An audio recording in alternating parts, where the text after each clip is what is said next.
A'udhu billahi minash shaitanir rajeem. Bismillahir Rahmanir Rahim.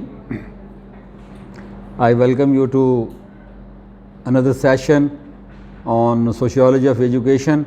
Today we are going to talk about what is Sociology of Education, what is the structure and function of schools in Pakistan, what are the important theoretical approaches to the study of education, sociological approaches, and then what are those important methods through which we can conduct practical research in education. So these are the 3-4 important areas which I am going to touch today. Education, as I told you in my introductory lecture, is a social process. It is a process in which the individuals belonging to a society are socialized into the values, norms and behavior patterns of a society, any given society.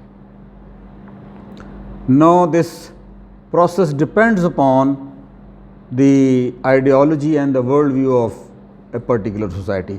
If you are studying in the US, in the United States, the different kind of values, core values will be taught in the US school classroom.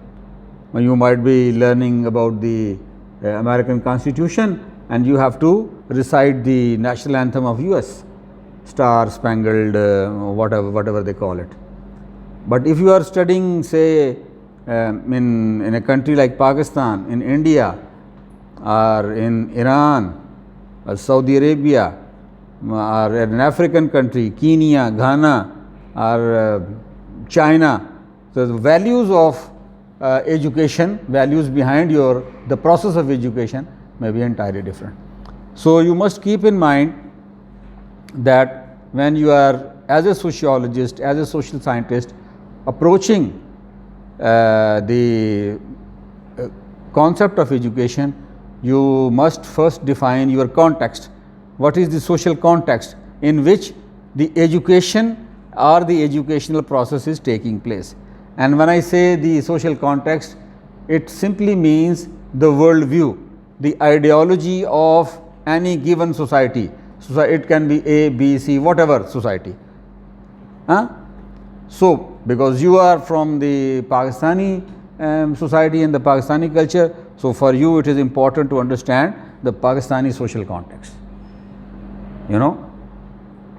and in that context, I mean, this question is very relevant and very pertinent, that because most of the Pakistanis are Muslim, the predominant population of the country is Muslims, are Muslims. There is a very little minority of Christians and Hindus and Buddhists and other minorities who are also part of the Pakistani state and society.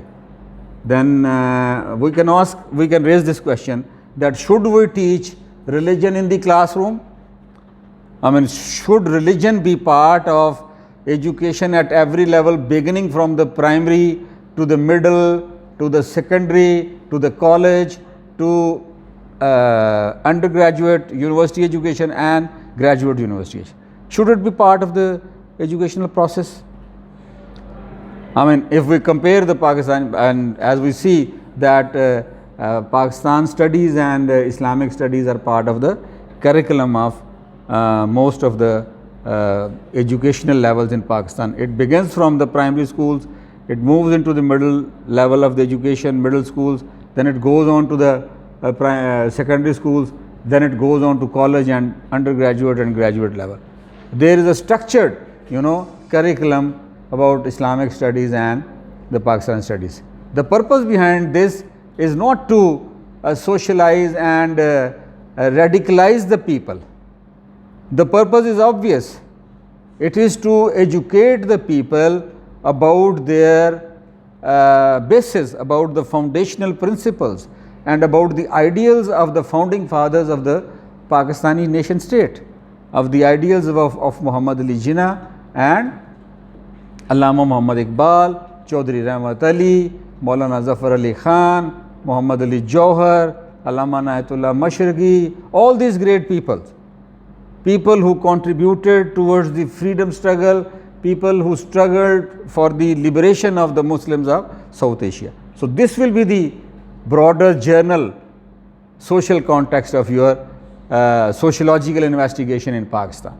Similarly, if a sociologist is working in North America, he will be looking for the teaching of evolution, theory of evolution.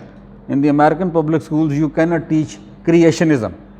Creationism is a doctrine in which you teach the students that this universe, including the man, has been created by an omnipotent God. You see, but you may teach it in in a Hindu society or in a Muslim society where people believe in God, majority believes in God.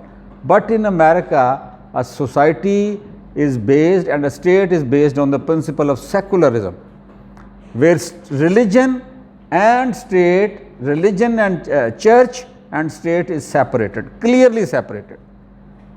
Religion cannot influence and cannot be brought into the classroom. Although now there are debates and clashes and conflicts here and there happen in the US classrooms, but the dominant ideology and the dominant paradigm of North American schools is the education of secular values, liberal values, in which all the religions, mostly they don't discuss religion, they teach an evolutionary concept of man, they teach the scientific principles underlying the organization of society and culture, and they believe in equality of opportunity, and this is what they teach, and let everybody be educated. So, the social context of education is very important for you as a sociologist, as a social scientist. You must keep in mind when doing the investigation. The nature of Pakistani schools is entirely different. Now, when we look at the Pakistani school organization, there is a hierarchy from the primary to the middle to the secondary to the college and then to the university education. We find three different types of education systems, educational schools, institutions operating in Pakistan. The private sector schools, the public sector schools, number 2, and number 3, the madaras, the traditional religious madaras. The curriculum of mostly the religious schools is determined by the respective schools of thought, of each. There are 3 different schools of thought within the Islam, and they decide what kind of books they will teach their students in their madaras. Then you have the public schools, in which predominantly the ideology and the worldview of the traditional Pakistani society is taught, and students are socialized into that. In the private schools, the model is the socialization and exposure to the modern liberal and scientific education, and this is mostly practiced in the O levels and the A levels, the senior Cambridge, junior Cambridge, and the international baccalaureate and other American certifications which are being offered in these schools. Now, the choice of school has a clear link with the economic strength of the student, economic strength, to which class he belongs. Mostly in the Dini Madaras, the students come from a very poor and mostly from the rural background. They come from the resourceless class, mostly the rural class, and from those rural areas they come to the madrasas in the urban centers, and then those madrasas who are organized on certain sectarian ideologies, they socialize them into their particular school of thought.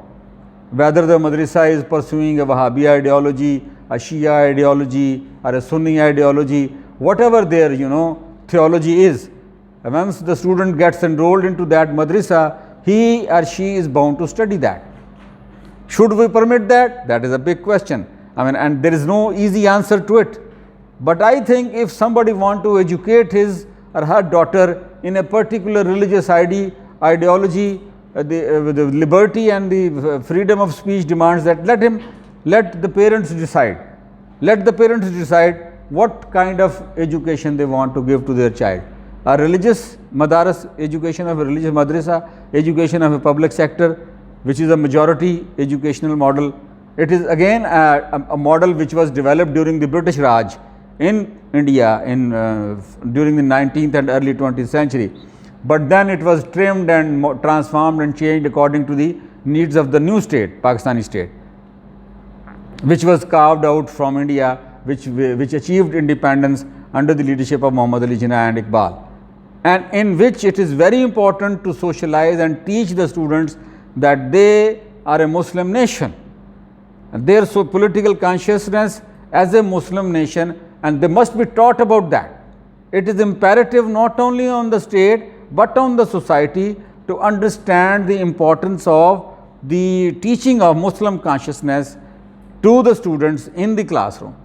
Because if we will not do that, if that is not done by the school administration, if that is not achieved by the students and they are not socialized and taught into the worldview of the Muslim consciousness, the state will lose its raison d'etat, state will lose its foundation, state will lose its basis.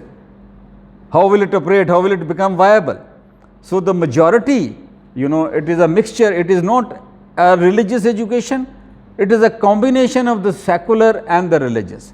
The public school in Pakistan mostly they do not,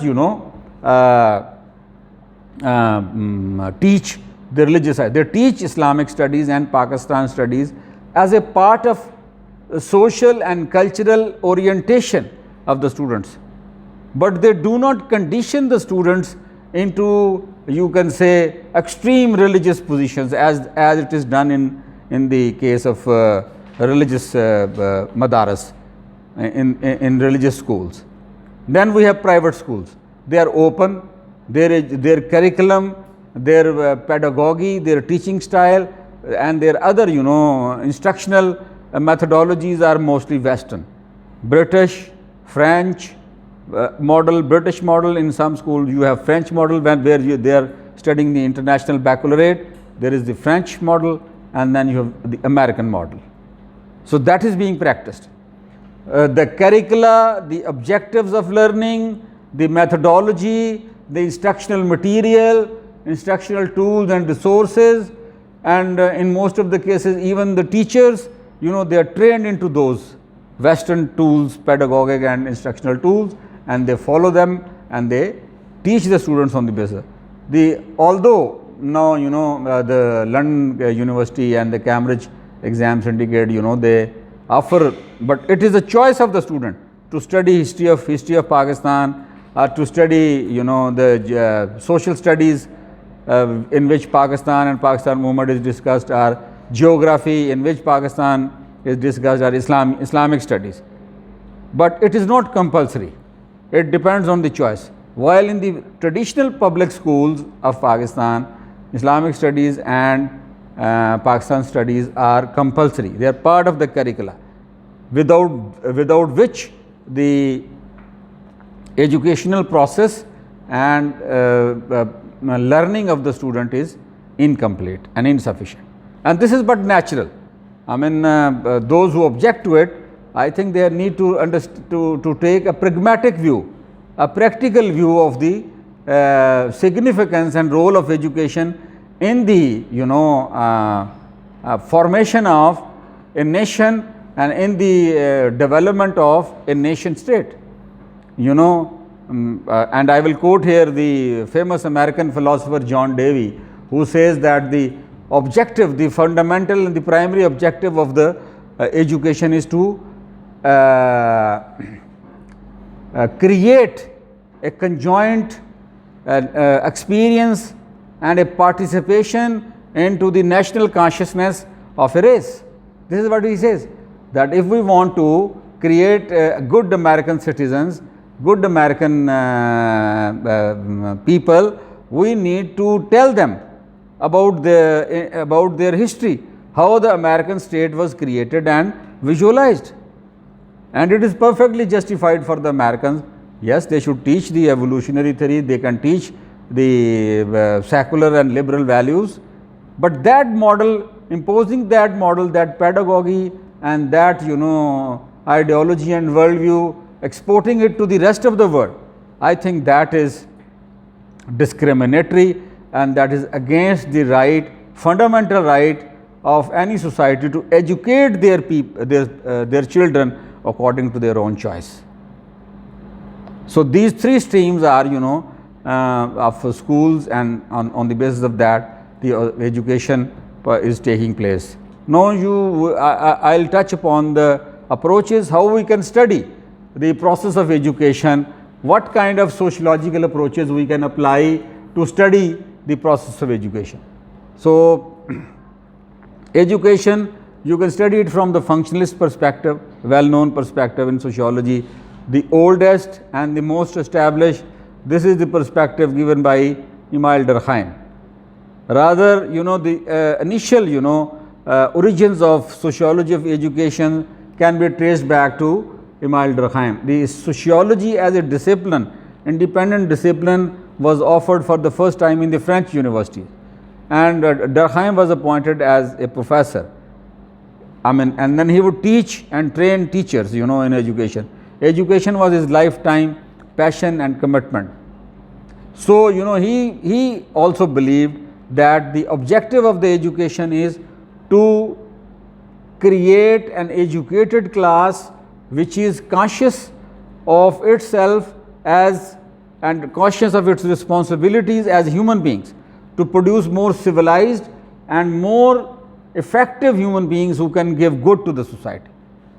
The purpose of education is not just to produce graduates or students who can make money, although that is part of the education, that is the byproduct. But Durkheim said he believed that education should be for the public good, for the development of the consciousness, for the development of culture and civilization. Similarly, when we go to the next perspective, which is the conflict perspective, Karl Marx and Weber, although they pointed out the hidden and the underlying inequalities, economic and social inequalities, which go into shaping the educational process in a society, they said those who have money, those who have capital, those who have access to wealth and resources, they can have a good education, while on the other hand, those who are have-nots, who do not have money, who do not have access to wealth, they are less privileged and their children are deprived of a good education. But you should keep in mind that within the Western society, the idea of school and the idea of education as a moral and public good is deeply influenced by the Middle Ages and the classical conception of Islamic education, the kind of education which was given in Baghdad, in Cairo, in Cordova, particularly Muslim Spain, which was a well-developed and enlightened society and culture, advanced society and culture of that time of 14th century, 13th century, 15th century, Andalus, which is known as Andalus in the cultural memory of the mankind. Andalus was a place in which all the cultures and religions, Jews, Muslims, Christians, they would come together and they were educated in those schools. And the purpose of education was to enlighten and to cultivate the human mind. And education was the collective responsibility of the state. Why that was the collective responsibility? Because the founder of the Islamic society, the founder of the Islam, the founder of Islamic community, Prophet Muhammad, peace be upon him, he established the first school in his mosque, in the Masjid al-Nabawi in the 7th century AD Arabia. And let me tell you honestly, there was no concept of formal education in Arabia at that time.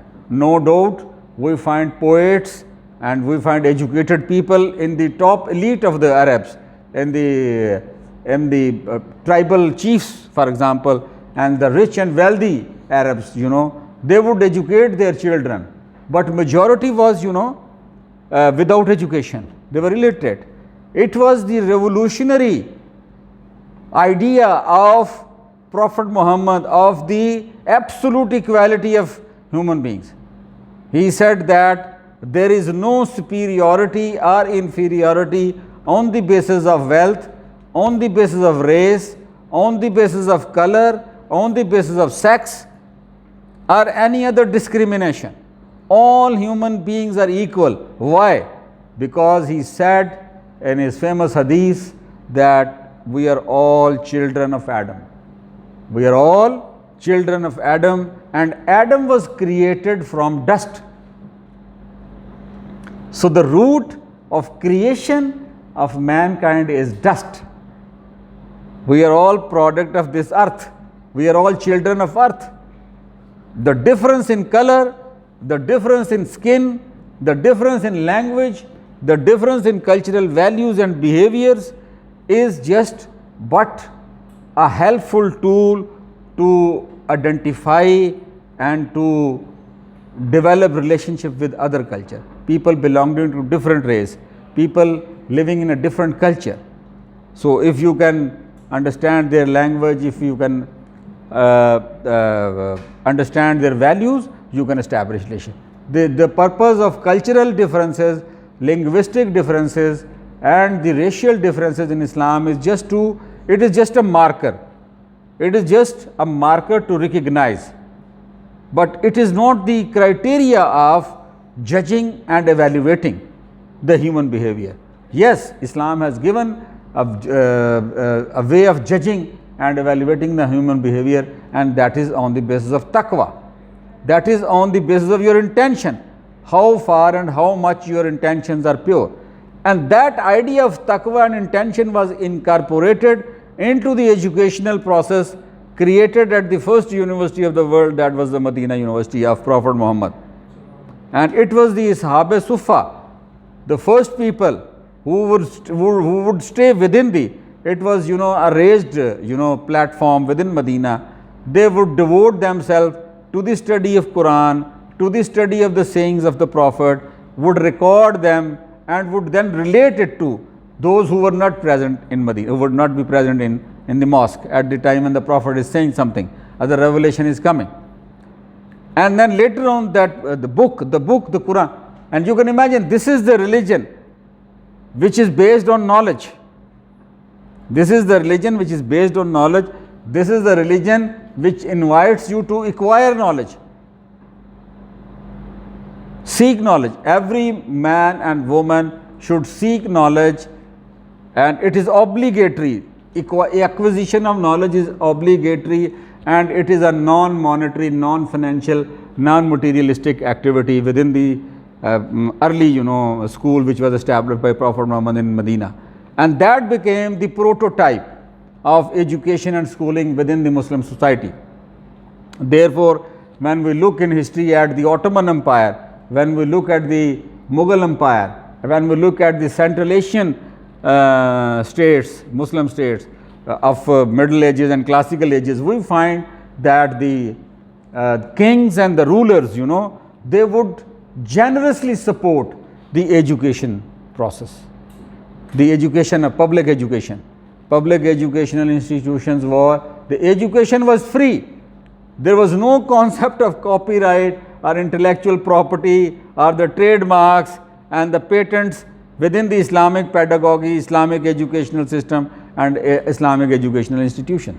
And let me clarify it to you that the madrasa is the word madrasa nowadays it is correlated with extremism and terrorism and teaching of extremist and terrorist ideologies. No, it was not like that. The madrasa education, the institution of university, this word mean practically jamia and madrasa mean university or school, and they were formal establishment of schools and madrasas took place during the Abbasid rule, Abbasid dynasty, and they established generous scholarships, generous donations to run these madrasas and the jamias. For example, in Baghdad, it was Jamia Nizamiya. In Cairo, it is Al-Azhar. Al-Azhar is still alive. In India, Fatehpur, Madrasa Ghazi Fatehpur in Delhi, it was famous. And these madaras, they not only taught Quran and Hadith, they would teach philosophy, they would teach logic, they would teach astronomy, mathematics, they would teach this geometry, architecture, medicine. It was these madrasas and these jamias were the comprehensive, they are the equivalent of university in today's terms.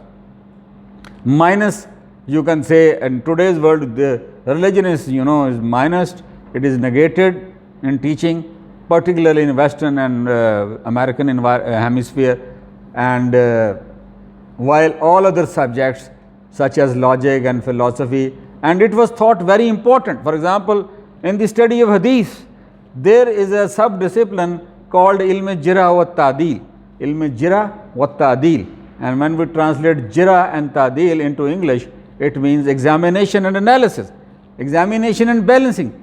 Someone comes and says that this is the Hadith of Prophet Muhammad, how would you establish it? The critical standards were established. The scientific standards were established to verify the claim of any reporter or narrator of Hadith. Imam Bukhari established them. Then we find the establishment of scientific, critical and intellectual standards by Ibn Khaldun.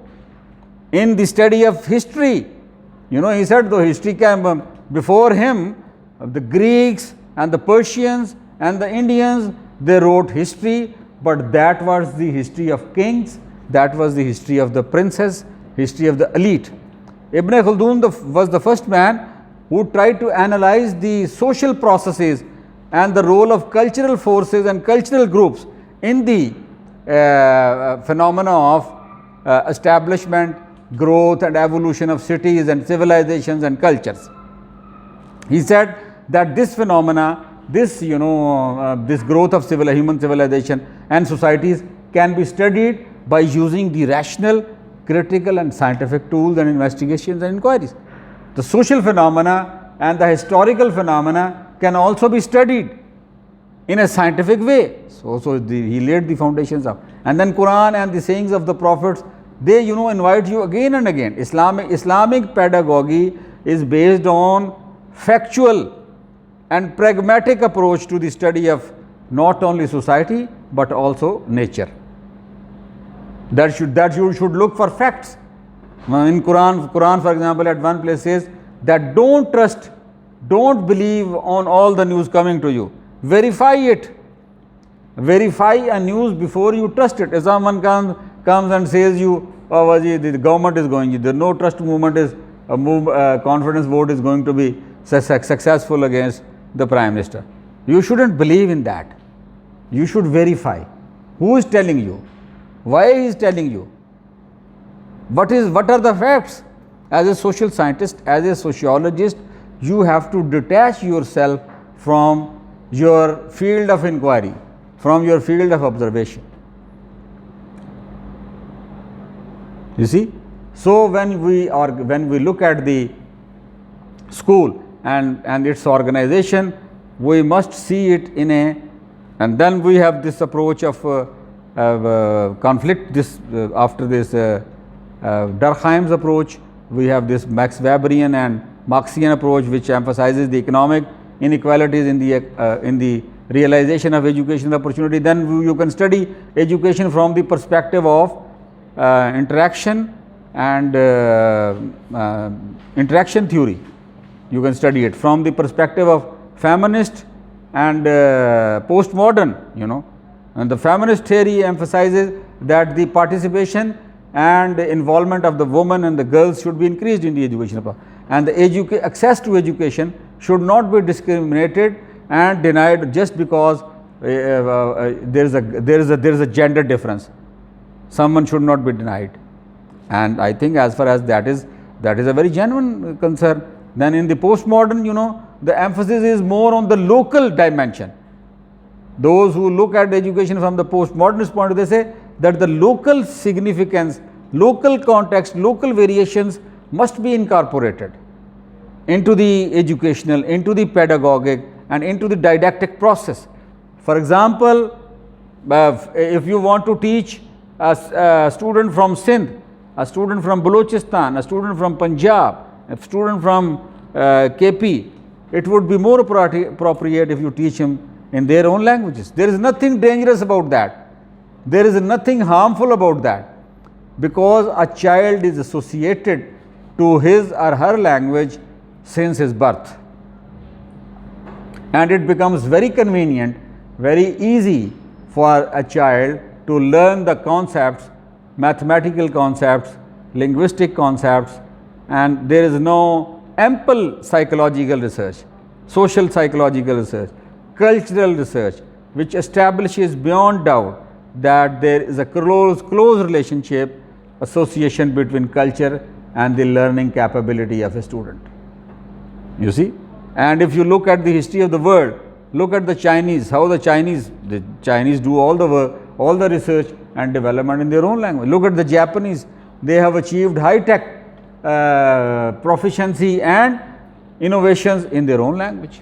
Look at the French, look at the Germans. It is only the colonial states, the post-colonial states like Pakistan, like India, like Ghana, like Kenya, Egypt, and other, leftovers of the British and the French and the Spanish colonialism, who are, studying the Western languages.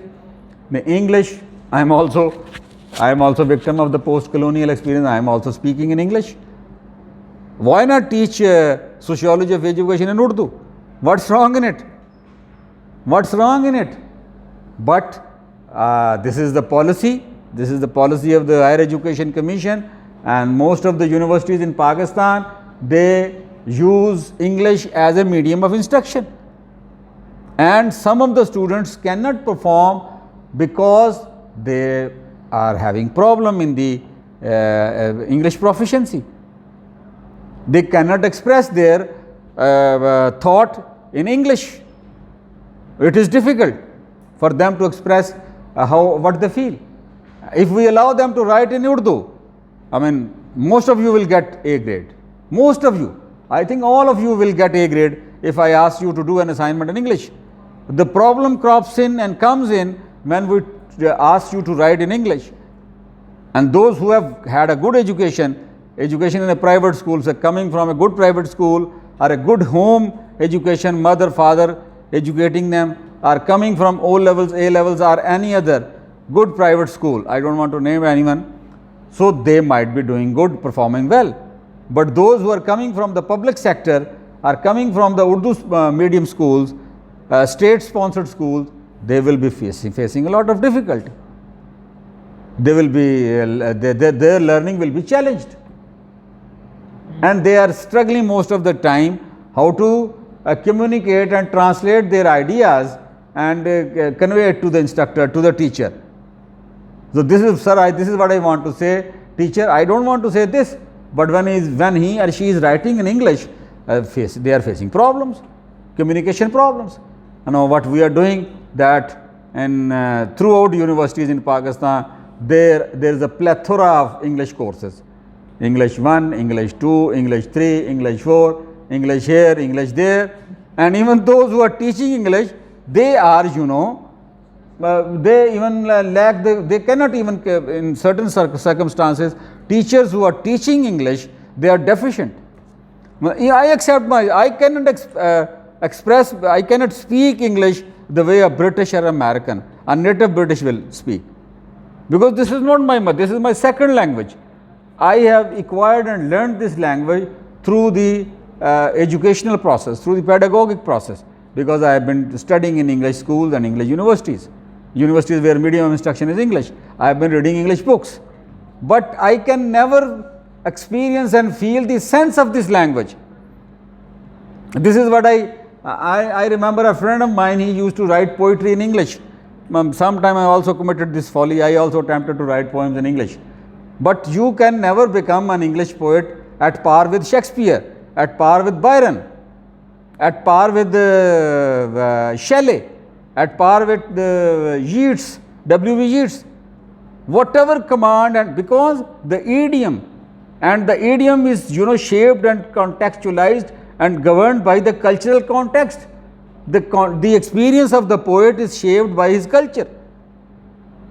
No, my experience is shaped by Bhati Gate and the Lahore Darwaza. How can I write a poem in English which will match the expectation of English writing?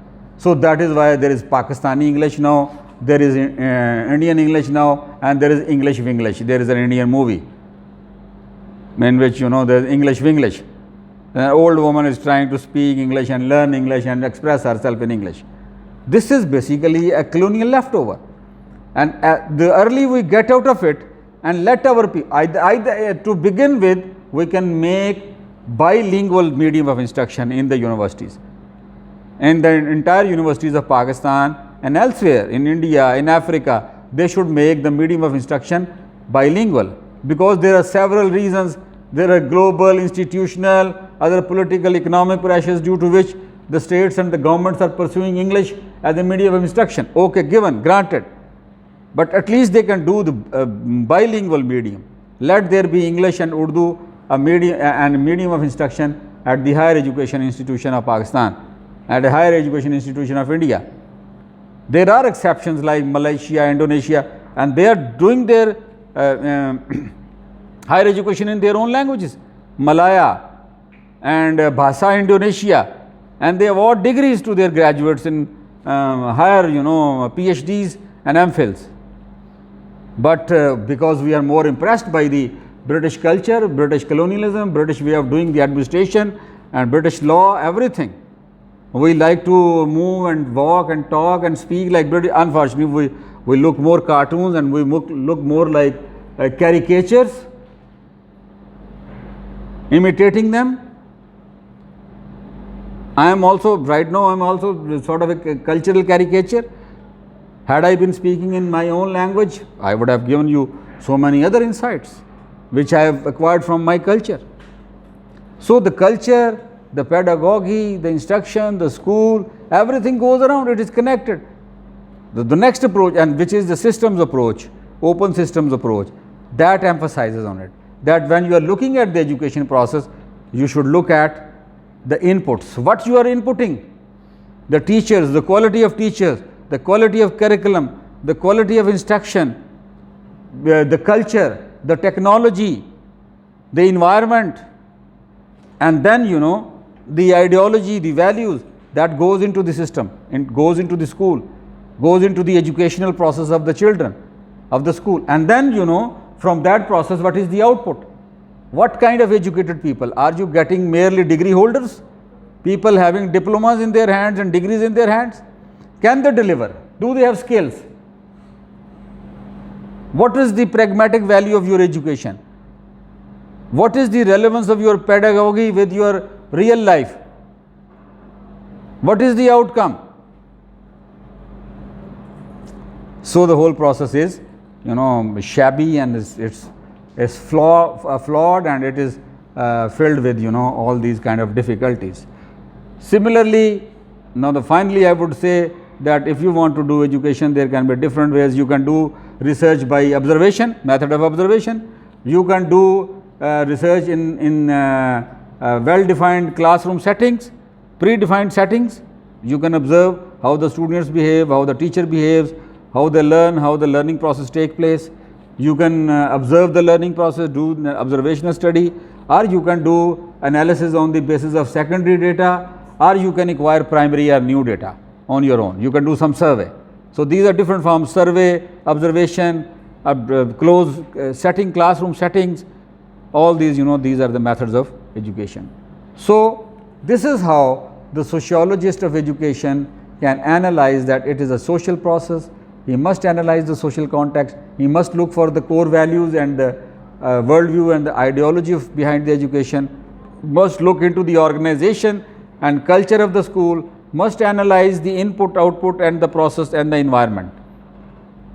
And on the basis of that, develop and design his own studies. And the insights which will come out of this process, a pragmatic, realistic process, will be useful as a policy directives for the government and for other beneficiaries, teachers, students, policy makers, administrators, etc. Thank you very much. If you have any question, you can ask me.